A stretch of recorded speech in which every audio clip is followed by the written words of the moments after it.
Tu as dit oui à Jésus. Peut-être que c'était dans une église, dans un rassemblement de jeunesse. Peut-être que tu étais seul dans ta chambre, tu étais à genoux en train de prier.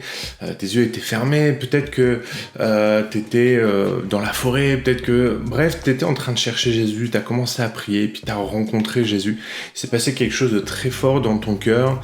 Et tu as comme donné ta vie à Christ. En tout cas, c'est l'expression que tu as employée. J'ai donné ma vie à Jésus, j'ai accepté Jésus. Bref, il y a plein d'expressions qui existent. Et on est le lendemain et maintenant tu es un peu perdu. Et tu te poses la question, et maintenant ?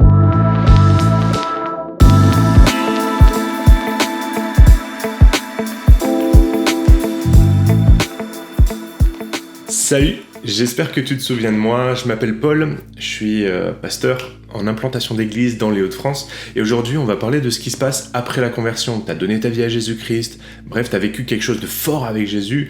Aujourd'hui, tu ne sais pas trop quoi faire. Je voudrais t'accompagner, t'aider simplement dans ce qui se passe juste après la conversion. Tout a commencé avec une sensation de vide. Il y avait quelque chose dans ton cœur qui te manquait. T'avais beau peut-être tout avoir, mais il te manquait quelque chose. Ou alors, il y a plein de choses que tu désirais que t'arrivais pas à avoir. Ou alors, il y avait comme quelque chose que tu faisais à répétition, sans jamais réussir à t'en détourner. C'était attaché à toi, tu te sentais plus libre. Tu te sentais pas bien dans ta vie, il te manquait quelque chose. Il y a quelque chose qui était là et qui manquait à ta vie.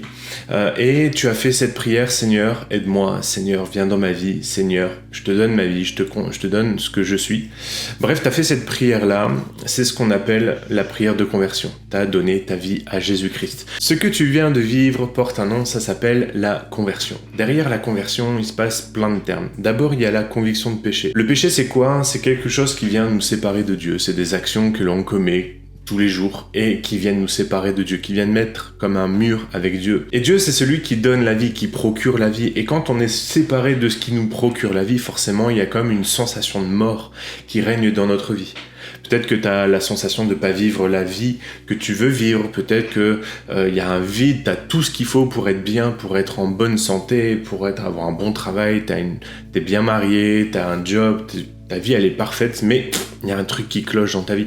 Bref, il y a plein de raisons pour lesquelles on voudrait chercher Dieu, puis au final, on finit par chercher Dieu. Ça, c'est la conviction de péché. C'est l'Esprit de Dieu qui vient nous appeler en nous disant « Hé, viens à moi ». Puis ensuite, tu fais cette prière. Tu dis « Seigneur, je veux me réconcilier avec toi. Seigneur, je veux reconnecter avec toi parce que je sais que c'est toi qui vas régler les choses. En tout cas, je veux faire cette expérience avec toi. On m'a dit, j'ai entendu parler de toi. Bah, si tu existes, viens dans ma vie, aide-moi. » Ça, c'est ce qu'on appelle la repentance. Et puis, Jésus-Christ, Dieu est venu opérer la nouvelle naissance. L'Esprit de Dieu est venu habiter en toi et tu as vécu cette nouvelle naissance. Tout ça, c'est la conversion. Alors peut-être que tu n'as pas encore tous ces mots-là, mais je voudrais simplement t'encourager en te disant que tu viens de faire une étape très importante dans ta vie. C'est vraiment quelque chose de très fort et un choix très bon pour toi. C'est un choix d'avenir. Tu as accepté Jésus-Christ dans ta vie et c'est quelque chose de bon qui t'appelle à faire de grandes choses après. Puis vient la deuxième étape, c'est celle du piège du démarrage parfait. Peut-être que t'étais même enfant de chrétien, puis t'as entendu plein de choses sur ce que c'était être chrétien. Être chrétien, c'était aller à l'église, c'était chanter les chants, c'était lire sa Bible, c'était prier. Et puis tu t'es engagé dans ta vie chrétienne avec cette volonté de tout bien faire. Il y a une vraie tentation très forte quand on est chrétien, c'est de vouloir rentrer à fond et puis de croire que tout va être parfait et surtout croire que tu vas être parfait. Bah j'ai une mauvaise nouvelle pour toi, ça est rarement le cas. C'est même jamais le cas. Puisque quand on démarre dans la vie chrétienne, quand on est jeune chrétien, eh bien on a tout à apprendre et bah, c'est tout l'enjeu de la sanctification. Un nouveau mot que je te donne, la sanctification. Être sanctifié, c'est apprendre à marcher selon la nouvelle identité que l'on a. Parce que quand tu as donné ta vie à Jésus-Christ, Dieu a opéré une justification. Il t'a rendu juste et maintenant tu marches en sanctification. Et la sanctification, c'est apprendre à marcher dans la justice, apprendre à marcher dans la justice de Dieu. C'est ça la sanctification, apprendre à marcher selon les règles de Dieu. De quoi tu as besoin maintenant pour rentrer dans cette nouvelle marche pour Jésus-Christ ? 3 choses. La première chose, c'est que tu as besoin de développer ta relation avec Dieu. Ça va passer par une vie de prière.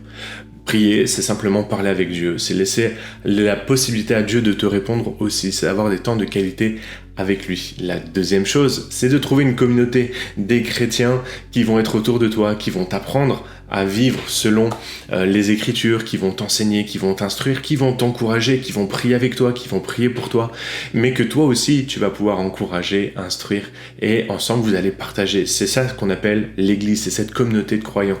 Ça prend plein de formes, méga church, petit groupe de maison, petite église, implantation, bref, il y a plein de formats d'église, t'en trouveras forcément une à ta taille. Et enfin, la troisième chose, c'est la lecture des Écritures. La Bible, c'est un ouvrage extraordinaire, rempli de textes inspirants, dans lequel Dieu nous parle, dans lequel Dieu va conduire nos vies.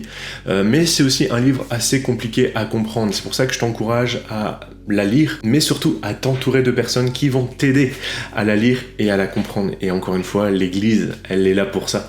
Donc je t'encourage avec ces trois choses. Prier, lire la Bible et trouver une église, une communauté de croyants qui va t'aider. Ce qui est important, c'est que tu comprennes tout de suite, maintenant que tu as donné ta vie à Jésus-Christ, c'est que la foi, c'est pas quelque chose de linéaire, c'est pas une croissance linéaire.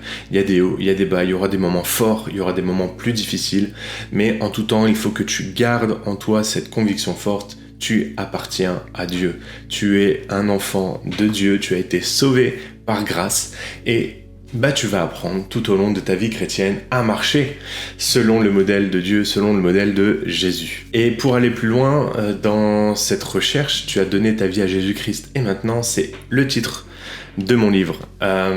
J'ai donné ma vie à Jésus-Christ et maintenant, tu vas retrouver dans ce livre un guide pratique pour bien démarrer ta vie chrétienne.